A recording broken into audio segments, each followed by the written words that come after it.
kifo ambacho hakistahili, lakini ni kwa sababu ya hizo vikundi. Kile tunaona ni vikundi ambavyo vilikuwa.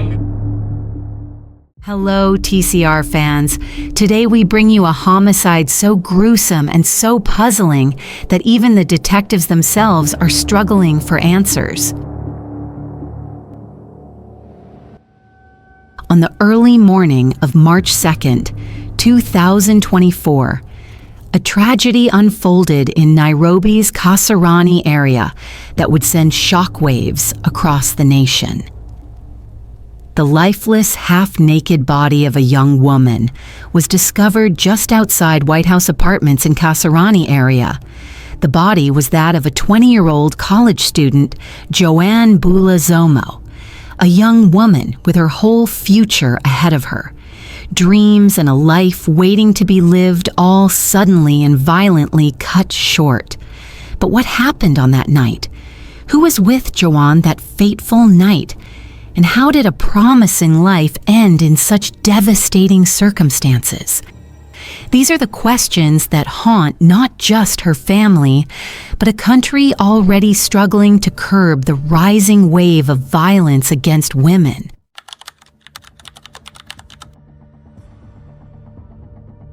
Every tragedy has two sides, the victim and the suspect. And in this case are two lives, two stories that collided that fateful night.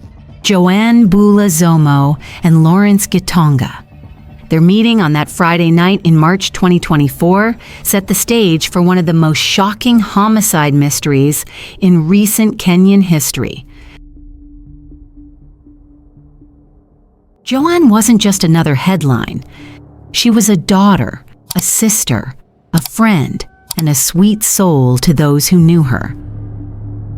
She was the type to make you laugh when sad and lit up the spirits of those around her. She was born in 2004 and was the cherished firstborn daughter of Anthony Nzomo and Nancy Mukwi.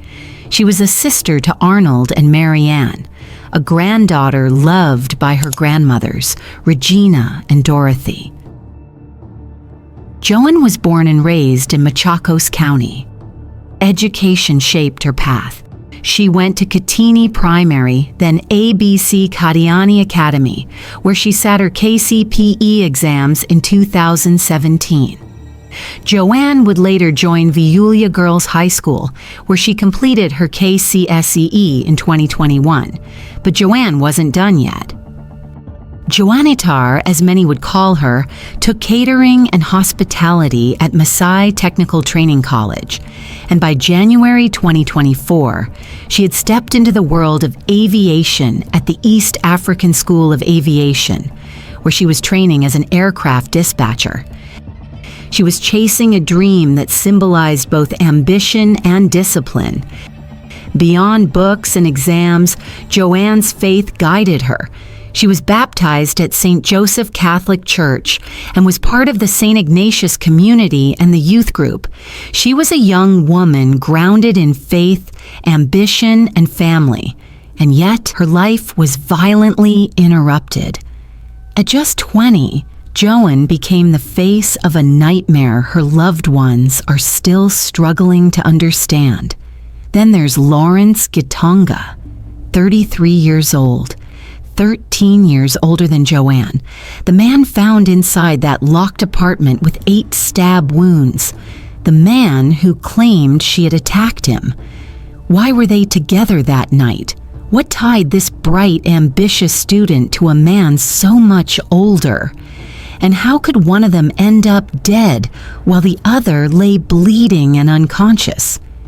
The answers are tangled in contradictions. The location itself tells a story. The White House apartments in Toma State, not a hotel, not a home, but a short-term rental, the kind of place you book online, hand over the money, and slip into anonymity. No front desk, no guards tracking who comes in or out, no paper trail, just 4 walls, a lock, and silence. And it was inside one of these rooms on the 10th floors where everything went horribly wrong. Outside, Joan's body lay half naked on the cold ground. But inside, the room was a blood-soaked puzzle. Sheet-stained, bathroom walls soaked in red. It was clear that a violent struggle had unfolded even though the door was locked from the inside. No intruder, no escape, just Joan and Gitonga. That made him the prime suspect. Gitonga was quickly rushed to Nima Hospital, where he eventually regained consciousness. His version of the story was that Joan had turned on him. He alleges that she stabbed him again and again. He also alleges that he locked himself in the bathroom until he collapsed from bleeding. But here's the chilling part, is that he claimed to know nothing about her fall from the 10th floor. Nothing. How could that be? How could a young woman plunge to her death while the only other person in the room says he was oblivious? A mystery that baffled even seasoned detectives.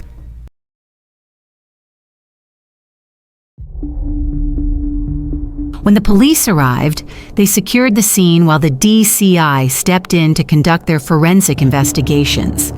At first glance, it looked like a double stabbing or a murder-suicide attempt. But that theory crumbled almost instantly. The autopsy by government pathologist Dr. Peter Ndegwa revealed the truth. Joan had not been stabbed, not once. Her injuries matched a fall from great height. That meant Gitonga's story didn't add up. Injuries due to blunt force trauma, consistent with a fall from height. That's my conclusion. And then came the neighbors' testimonies. People had heard a woman screaming for help, a voice desperate echoing into the night from a balcony moments before the fall. That detail changed everything. This wasn't a quiet accident. It was a scene of panic, terror, and perhaps final pleas for life. With Nairobi's regional police commander Adamson Bungay overseeing, the DCI took charge. Investigators combed through CCTV footage, gathered forensic evidence, and interviewed witnesses who had seen the couple earlier. Meanwhile, Gitonga's recovery meant his testimony would come under even greater scrutiny.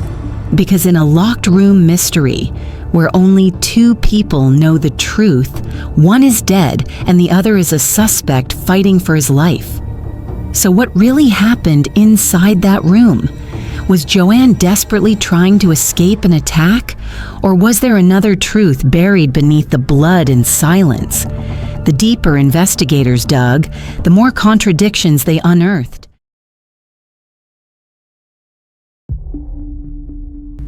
To think of Joan's death as just one isolated tragedy is to miss the bigger picture.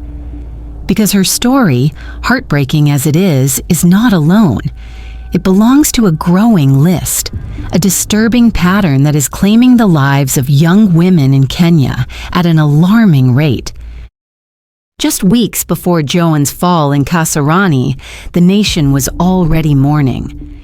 In January 2024, Starlet Wahu was found dead in a short-term rental in South B. Soon after, the country was horrified again, this time by the brutal dismemberment of 20-year-old Rita Waeni inside a Roysambu Airbnb. And not long after that, Serah Ndunge was stabbed to death by her own boyfriend. Do you see the pattern emerging? Different names, different faces, but the same malicious and deadly script. And the numbers? They're staggering. In just 2 months, over 20 women killed. 20. That's not coincidence. That's not misfortune. That's an epidemic. And there's another thread linking these tragedies: the locations. Again and again, these murders are happening inside short-term rentals, spaces designed for privacy, now exploited for violence. These apartments, booked with a few clicks on a phone, have become silent stages where women's lives are cut short, hidden behind closed doors. So the question is no longer, what happened to Joanne? The real question is, why does this keep happening to so many women?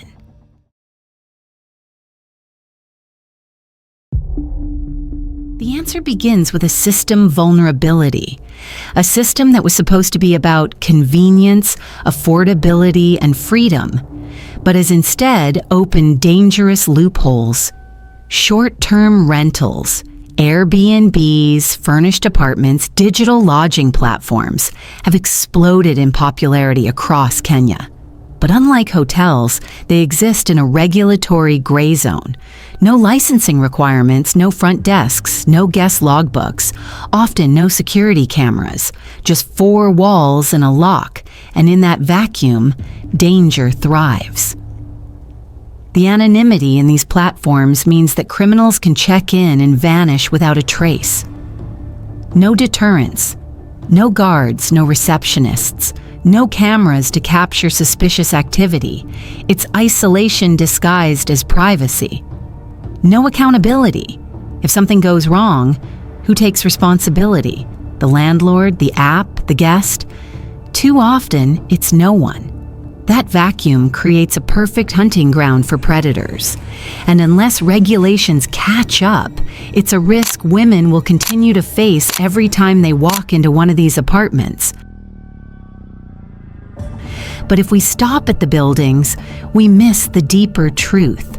The real crisis isn't just about rentals, it's about us. It's about the society we live in. Because femicide is not new, it is global. But in Kenya, the volumes of cases have turned it into a national emergency. This epidemic is fueled by toxic masculinity and a culture of impunity, where perpetrators believe they can get away with it. Combine that with economic inequality, and you have a storm that targets women with terrifying precision. The murders of Joan, Rita, Starlet, and countless others are not accidents of fate. They are symptoms of a society that has failed to protect its daughters. The response? It has been loud. Social media campaigns have lit up timelines. Street protests have filled the air with chants of anger and grief. Women are sharing safety tips online, but also their fear, the fear of being next. And the national conversation is shifting. No longer, what happened, but why does this keep happening? And more importantly, what will we do to stop it? Nafuya ya mwewe, niache mi niishi, especially kasiko interested na wewe, niache niishie. Don't kill me please, let me live. Don't kill me, let me live. And Femicide. Joanne's death is not just about one night in Kasarani. It is a mirror, reflecting back a society in crisis. And unless the patterns, the systems, and the mindset change, more names will be added to this list. So, what comes next? How do we move from grief to justice? From anger to reform? That's the challenge Kenya faces now. The death of JOAAN Nzomo was not just the loss of a daughter, a sister, a friend. It became a wound that cut deep and left behind scars that may never truly heal. Think about her parents, Anthony Nzomo and Nancy Mukwi. No parent is ever prepared to bury their child. For them, the grief is permanent, irreparable, and deeply personal. Her siblings and friends, too, now live in a world where an empty chair, an unanswered phone call, or a memory triggered by a favorite song becomes a reminder of a life stolen too soon. Joanne's case is still winding through the courts. The questions of guilt, of motive, of justice remain painfully unresolved. That uncertainty, that waiting, is perhaps the heaviest burden of all. But here's the thing. Joanne's memory must not end in tragedy alone. Honoring her means transforming grief into action. So what must be done? We strongly agree that the government must introduce strict regulations for short-term rentals. The society must speak out. We must keep protesting, keep the pressure alive, because silence only feeds the cycle. This was one story, but it is far from the only one. And unless change happens, there will be more. More families mourning, more communities scared, more headlines that should never have been written. What do you think about this case? Was it a case of murder or attempted murder-suicide? Let me know what you think in comment section below.